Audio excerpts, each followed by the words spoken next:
trust is without borders.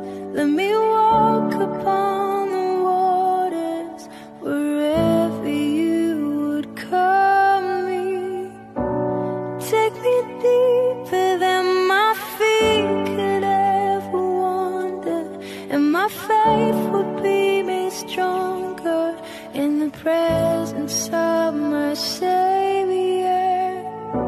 Spirit, lead me where my trust is without borders. Muli po tayo magbabalik sa pag-aaral ng salita ng Panginoon at tayo po ay nasa ikalawang aklat ng Biblia. At tayo po ay nasa ikadalawang kabanata na rin. Bago po tayo magpatuloy, tayo po ay humingi ng patnubay sa banal na Espiritu. Lord, salamat Panginoon sa oras na ito. Alam ko po Panginoon na marami kang nais ipaliwanag sa amin Panginoon. Marami kang nais na ipabatid sa amin Lord. Kaya sa mga oras na ito Lord, dalangin ko na tanggalin mo ang mga takip sa aming mga mata, sa aming mga kaisipan Panginoon upang higit ka naming makilala. Salamat Lord. Allow your Holy Spirit to work freely in our hearts, O God.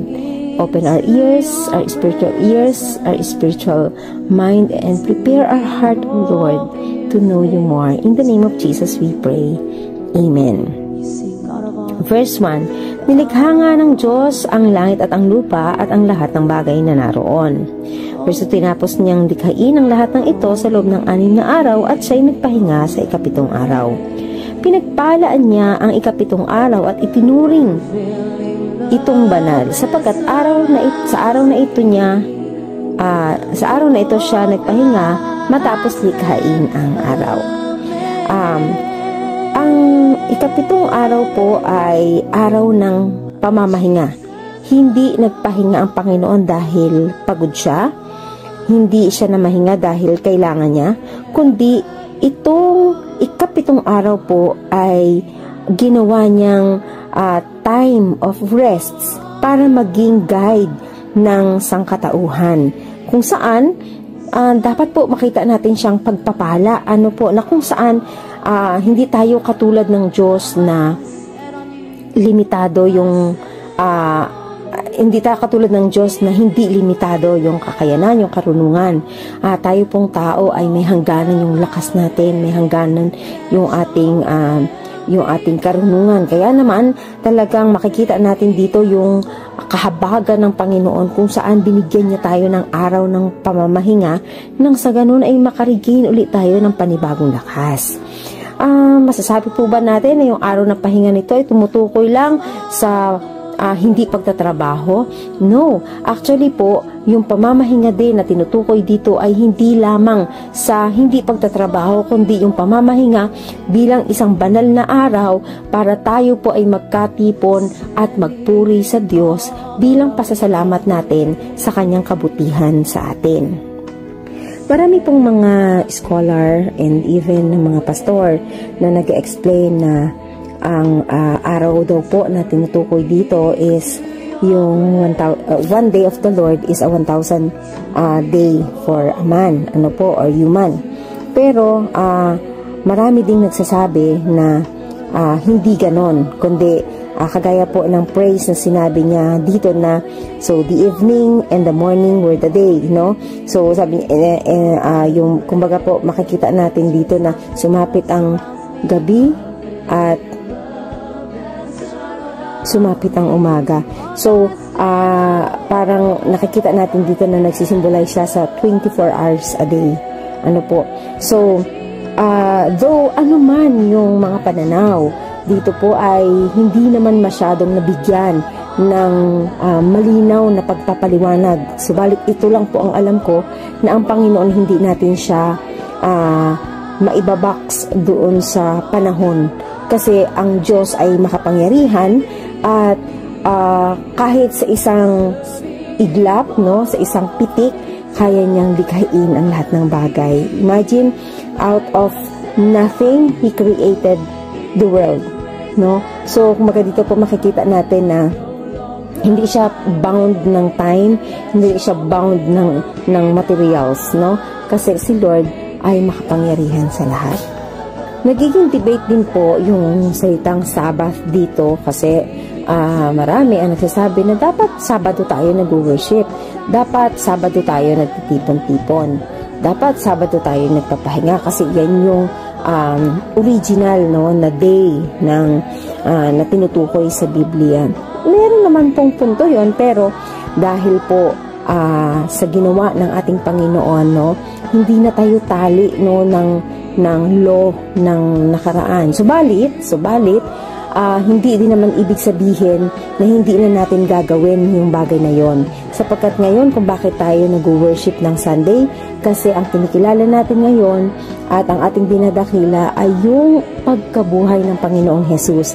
Kasi binayaran niya na lahat binayaran niya na lahat ng mga bagay na hindi kayang tuparin ng tao, lahat ng mga kasalanan natin, lahat ng ating mga kakulangan, lahat ng ating shortcomings, kung saan talaga ngayon everyday pwede kang mag-worship, everyday pwede kang makipag-usap sa Panginoon, and that's the fruit of what Jesus did on the cross. Kaya naman talaga hindi na ganon ka strict na para sabihin natin na hindi ka sumimba ng Sabbath or hindi ka sumimba ng Saturday kaya hindi kayo ligtas, Dapat Saturday lang yung ligtas, hindi po. Kumbaga ngayon talaga ang tinitignan pa rin ni Lord, hindi po yung pamantayan ng tao, kundi yung puso pa rin, kasi yun yung pamantayan ng ating Panginoon. Verse 4-7. Ganito ang pagkalikha sa langit at sa lupa. Nang likhain ng Panginoong Yahweh ang lupa at lahat ng bagay sa langit, wala pang anumang halaman o pananim sa lupa, sapagkat hindi pa nagpapaulan noon ang Panginoong Yahweh. At wala pa rin nagsasaka, ngunit mayroon ng bukal ng tubig na dumidilig sa kapatagan ng lupa. Pagkatapos, ginawa ng Panginoong Yahweh ang tao mula sa alabok, hiningan niya sa ilong at nagkaroon ito ng buhay. Kung mapapansin po natin na grabe, nakaprogram lahat kay Lord. And isa po sa gusto kong pansinin natin dito sa verse 7, sabi diyan, pagkatapos ginawa ng Panginoong Yahweh ang tao mula sa alabok, hiningahan niya ito sa ilong at nagkaroon ito ng buhay.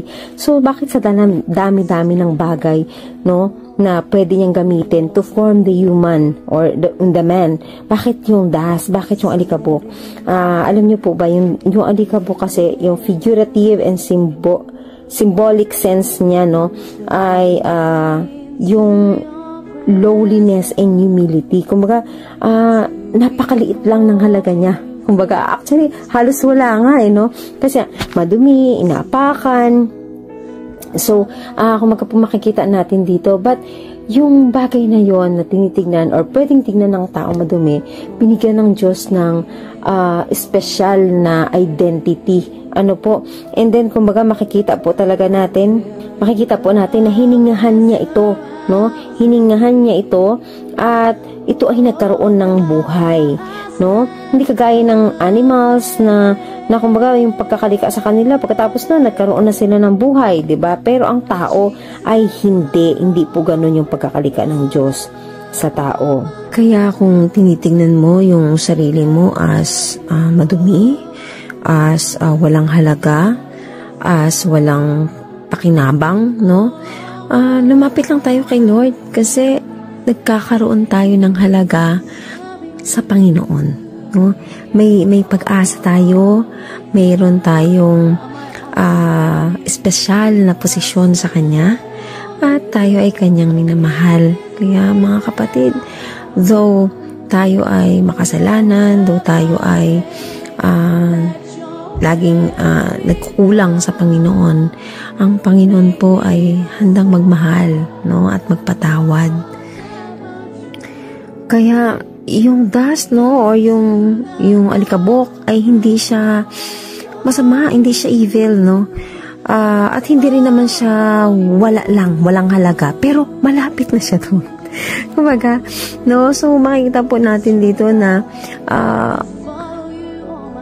from that, yung pinakamababang uri at pinakamababang halaga na yon, so itinangi tayo ng Panginoon. Ang salitang hininga or sa English po ay breathe, ay meron ding salitang katumbas sa salitang Hebrew na ruwak, no, ruwak, or sa Greek naman ay pneuma, no, na ang ibig sabihin po ay hininga, hangin or espiritu, no. Kumbaga po pare-pareho sila na or tumutukoy, no, sa bagay na inilagay ng Panginoon para magkabuhay ang isang tao. So yung spirit, no po, noon kung dahil sa espiritu, no, nagkaroon ng buhay ang tao, no, espiritu na hinihinga ng Panginoon.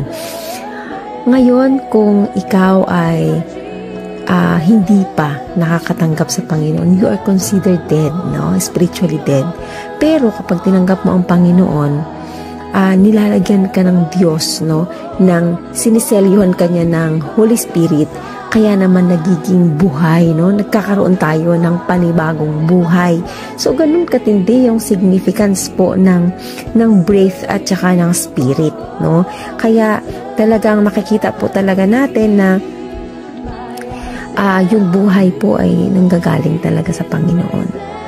Verse 8 and 9, gumawa ang Panginoong Yahweh ng isang halamanan sa Eden, sa dakong silangan, at doon niya dinala ang taong kanyang nilalang. Pinatubo niya roon ang lahat ng uri ng punong kahoy na magagandang pagmasdan at masasarap ang bunga. Sa gitna ng halamanan ay naroon ang punong kahoy na nagbibigay buhay, at gayon din ang punong kahoy na nagbibigay kaalaman tungkol sa mabuti at masama. So, bago po tayo dumako doon, mapapansin din natin, no, sa mga unang talata, laging binabanggit na Panginoong Yahweh, di ba? Panginoong Yahweh, lagi siyang inuulit, no? Or the Lord God, no? Kasi po, yung Lord, yung God po ay tawag dito, yung Lord, yung God po ay may katumbas na salitang Yahweh, no? Yan yung pangalan ng Panginoon na kumbaga noon, isinusulat siya sa Hebrew ng walang vowels, kundi consonants lang, no? YHWH. So, kung makita mo, it's kapag binasa siya noon ay as in talagang makikita natin na para siyang hininga, no? Kumbaga parang inhale, Yahweh, tapos paglabas is yun yung we. Kumbaga dito makikita natin talaga na yung nagsisimbolize po siya ng paghinga. Dito po makikita natin, no, ang sabi sa verse 8, gumawa ang Panginoong Yahweh ng isang halamanan sa Eden. O, diba? Grabe si Lord kasi siya rin yung naglagay ng lugar kung saan niya idadala yung tao. Wherein talagang kapag nakita po natin yung description ng Biblia patungkol po sa Garden ng Eden, talagang napakaganda. Kompleto siya, no? Sa lahat ng bagay. At dito po, sinasabi din, no, na pinatubo niya roon ang lahat ng uri ng punong kahoy, magagandang pagmasdan at masasarap ang bunga. O, diba? So, wala talaga tayong maipagmamalaki sa Panginoon, no? Na tayo ay kinreate talaga ng Panginoon na provided na ang lahat ng bagay, no? Kasi ang ganda ng pagkakalikha ng Panginoon, ang ganda talaga ng plano ng Diyos sa tao, no po? Or sa sanglibutan. At mapapansin po natin, no, na merong specific na dalawang puno, no, na nandoon yung Tree of Life, na kung saan ito po pag kinain mo ay magkakaroon ka ng eternal life, no, or buhay na walang hanggan. Samantalang yung isang puno naman ay yung Tree of Knowledge, of the knowledge of good and evil, na kapag kinain mo ito ay magkakaroon ka ng kaalaman patungkol sa masama at sa mabuti. At ito nga pong dalawang puno na to, no, ang bagay na naging sentro ng usapin pagdating po sa pagbagsak or pagkakasala ng tao, na kumbaga makikita po natin sa later part kung papaano ito naging malaking issue, no, pagdating po sa Biblia. So later po babalikan natin siya. Sa verse 10, umaagos noon mula sa Eden ang isang ilog na dumidilig sa halamanan. Paglabas doon, ito'y nahahati sa 4 na sanga. Ang una, na kung tawagi ilog Pishon,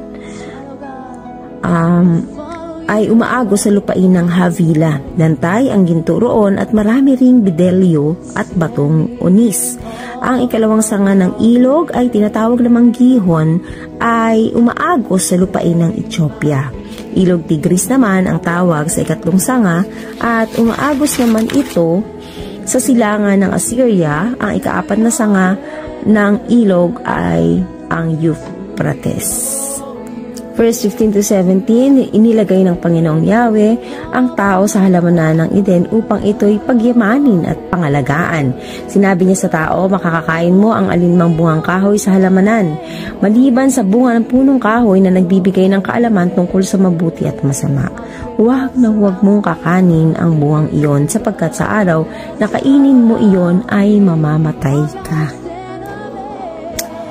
Kumaga po makikita natin dito na may purpose pa rin, no? Bakit inilagay ng Panginoon ang tao sa Garden of Eden, no? Sa hardin ng Eden. Hindi lang para kumain, hindi lang para matulog, magpahinga, kundi ang sabi dito ay pagyamanin at pangalagaan, no? Ang kanyang mga nilalang. Kaya makikita po natin na yung ideal creation, no, purpose of creation of man dito po ay hindi para mag-enjoy lang, no, kundi kailangan i-enjoy natin yung creation ng Panginoon with responsibility, no. Meron tayong responsibility magtrabaho, no, magtrabaho at meron tayong mga pananagutan at responsibilidad, no? Yun talaga yung perfect state ng tao. Yun talaga yung perfect purpose ng tao. Dito po makikita natin, no, yung dalawang puno ay nagpapakita din po ng kalayaan ng tao na mamili na po kung susunod or hindi susunod. So, hindi tayo nilikha ng Diyos as robot. Paulit-ulit natin itong naririnig. At maririnig pa rin natin siya. Kasi talagang ganun katindi si Lord, no? Hindi niya tayo minamanipulate, hindi niya tayo nilikha para ito lang kung saan niya tayo ibaling. Hindi po, meron tayong mga choices, meron tayong kalayaan. Verse 18, matapos gawin ang lahat ng ito, sinabi ng Panginoong Yahweh, hindi mabuti na mag-isang tao. Bibigyan ko siya ng isang angkop na makakasama at makakatulong. Kaya mula sa lupa ay lumikha ang Panginoong Yahweh ng mga hayop sa parang at mga ibon sa himpapawid. Dinala niya ang mga ito sa tao upang ipaubaya rito ang pagbibigay ng pangalan sa mga iyon. Kung ano ang kanilang itinatawag, iyon ang naging pangalan ng mga ito. Ang tao ay ang nagbigay ng pangalan sa lahat ng ibon sa himpapawid at hayop sa parang. Ngunit wala isa man sa mga ito ang nababagay na kasama at makatulong niya. So makikita po natin dito, no, alam ni Lord kung ano yung pangangailangan ng tao kahit hindi mo siya hingin.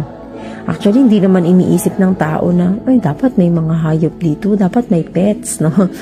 Hindi din iniisip yun ng tao na dapat may kasama ako, nakatulad ko. Pero, si Lord alam niya yung pangangailangan ng tao. Kaya kung ano yung kailangan natin sa mga panahon na yun, ngayon, alam yan ni Lord kung kailangan mo ba yan or gusto mo lang.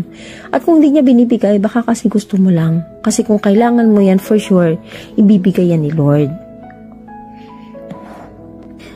Dito din pala makikita natin, no, yung kauna-unahang sinabi ng Panginoon na hindi mabuti. Kasi lahat ng creation niya, nakita niya at siya ay nasiyahan dahil mabuti, no? Napakabuti ng kanyang lahat ng ginawa. Pero dito merong isang hindi mabuti siyang minention. Yun yung maging mag-isa ang tao.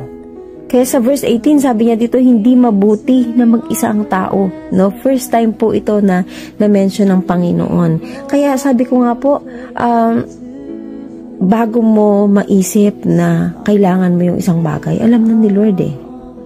At sinabi niya rin po dyan sa verse 18, no? Bibigyan ko siya ng isang angkop na makakasama at makakatulong, no? Makakasama, companion, and helper, no po? Alam nyo, yung helper, parang tinitignan siya ng negatibo kasi iniisip katulong, tagasunod, ganyan, no? Pero, sa ating panahon, sa panahon ni Jesus Christ and ng Holy Spirit, no po, yung helper is napakahalagang bagay po nito. No, kaya wag nating titignan na yung lalo sa mga lalaki na yung mga asawa as a helper is mas mababang uri siya. Hindi po, kasi maganda yung pagtingin at pagkakalikha ng Diyos sa babae, no? Hindi lang sa lalaki. At ang ganda nung sinabi niya, angkop, no? Angkop, ibig sabihin, fit, no? Fit. So, umaga talaga dito po makikita natin na kapag binigyan ka ni Lord ng kasama, or kapag yung kasama mo ay galing sa Panginoon, yan ay perfect or fitted yan sa'yo. Kaya maghintay, no, nang galing sa Panginoon. Huwag tayong magmadali. Kaya kung mapapansin natin po, no, ang tao lang talaga hindi kontento. Kapag meron silang partner, parang iniisip nila, bakit yung partner ni ganito, ganyan, no? Ganito yung character nun, ganito yung attitude ng kapartner niya, parang gusto ko yung ganon. No, ibibigay ni Lord yung perfect po sa kung ano rin yung tayo, no? Kasi magkakaiba tayo eh, may uniqueness ang bawat tao. Kaya kung bibigyan ka ni Lord ng kapartner, for sure, fit yan doon sa personality mo, no? Sa verse 19 to 20, yung sabi po dyan ng Panginoon, wala siyang makitang perfect match sa tao or kay Adam doon sa kanyang ginawa. Kasi ang ginawa ni Lord is mga hayop, yung una po, ano. Kaya naman, sabi dito sa verse 21, kaya't pinatulog ng Panginoong Yahweh ang tao, samantalang nahihimbing kinuha niya ang isang tadyang nito at pinaghilom ang laman sa tapat niyon. Ang tadyang na iyo'y ginawa niyang isang babae at tinala niya ito sa lalaki.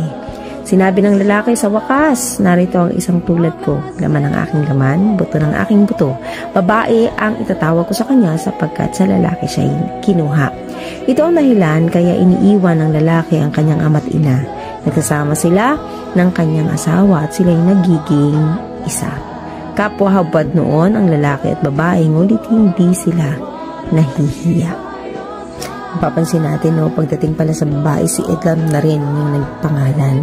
Kaya yung karunungan po ng tao, no, kung paano siya nilikha ng Panginoon ay may kakayanan, no, na gawin yung kanyang inuutos. Kasi nga talaga dito po makikita natin walang pinapagawa ang Panginoon sa atin na hindi natin kakayanin. Maybe tingin lang natin, pero actually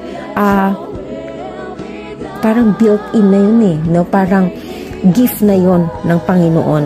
Once na iniutos niya po sa atin yung isang bagay, for sure, binibigay niya tayo ng power na magawa yon. So, pinapakita rin dito, no, na walang hayop na perfect match sa tao. Kaya huwag natin pangarapin, no, na magkaroon ng partner na hayop, especially sa sexual partner, kasi po isa ito sa karumal-dumal sa paningin ng Panginoon. So, ang perfect match ng tao is kapwa-tao at hindi lalaki sa lalaki at hindi rin babae sa babae, kundi lalaki at babae. Kasi ang unang design ng Panginoon is, at yun ay mananatili, no, hindi magbabago, is yung man or yung human is for reproduction. No? Hindi pwede mag-reproduce ang lalaki sa lalaki or babae sa babae. Marami nag-iisip, no, na kayang gawa ng paraan, but still the design of the Lord ay patuloy pong mananatili yan at hindi yan kailanman mababago. Makikita din natin na ginamit ng Panginoon ang sariling katawan ni Adam, no, para mabuo si Eve. Kaya talaga naman kaya 'di ba, pag mag-asawa, pag naging kaaway mo yung asawang babae, for sure kasama ding masasaktan yung asawang lalaki, and vice versa po, no. At lagi nga tinatanong, bakit sa tadyang, no? Bakit sa ribs kinuha yung babae? Bakit hindi sa tuhod, hindi sa puwet, no? Hindi sa arms, hindi sa mga taba-taba, no? Hindi, kundi bakit sa ribs? Kasi daw po yung ribs or yung tadyang ay malapit sa puso ng lalaki. Kaya naman, ang babae po ay hinugot kung saan sa malapit sa puso. Ayan, papansin natin, no? Sabi dito ni Adan, na sa wakas, narito ang isang tulad ko. Na-recognize niya, nakapareho niya si Eva. Hindi po iba sa kanya, hindi mas mababa sa kanya. Ano po? Ang laman ng aking laman, no? Sabi niya dito, buto ng aking buto, na nagpapakita po ng kaisahan. Kaya 'di ba yung mag-asawa, nagiging isa sila, hindi dahil nagiging isang katawan lang sila, kundi yung unity, no? Yung dalawa na nagiging isa, unitedness. Ano po? Same din po dun sa Trinity, no? Nagkakaroon sila ng unitedness, nagiging isa, pero nasa tatlong persona. Tayo din na tao, pag nag-asawa tayo, we are considered one in the sight of the Lord. At makikita din po natin dito yung aral na iniiwan ng lalaki yung kanyang mga magulang pag siya ay nag-asawa na. Unlike po ng tradisyon ng Pilipino na nananatili sila sa tahanan ng magulang, no? Which is hindi yun yung perfect design ng Panginoon. Ang perfect design ng Panginoon is gagawa kayo ng sarili nyong pamilya, no? Bubukod talaga kayo. And then po makikita din natin dito sa verse 25 na kapwa sila hubad noon, ang lalaki at babae, ngunit hindi sila nahihiya. Mapapansin din po natin, di ba, once na ang dalawang tao ay nagdesisyong magsama, as mag-asawa, no, magpakasal at mag-asawa, bumuo ng pamilya, hindi na ganon na parang hiyang-hiya ang babae at lalaki once sila ay nakahubad. Kasi yun po yung perfect design ng Panginoon. Ano po? Kaya naman talagang ganon katindi na ang intimate o ang relasyon ng mag-asawa.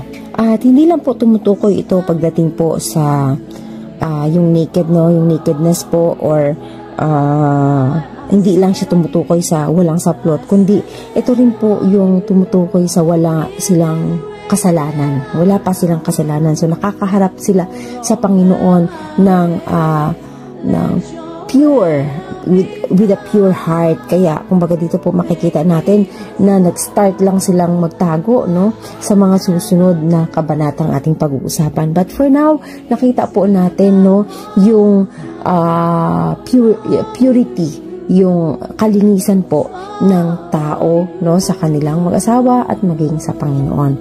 Kaya naman po, ang ganda ng pagkakagawa ng Panginoon, no, sinless tayo sa harapan ng Diyos, malinis tayo sa harapan ng Panginoon. At dito din po natin makikita na pag walang kasalanan, hindi ka mag-hide, no, hindi ka mahihiya, hindi ka matatakot.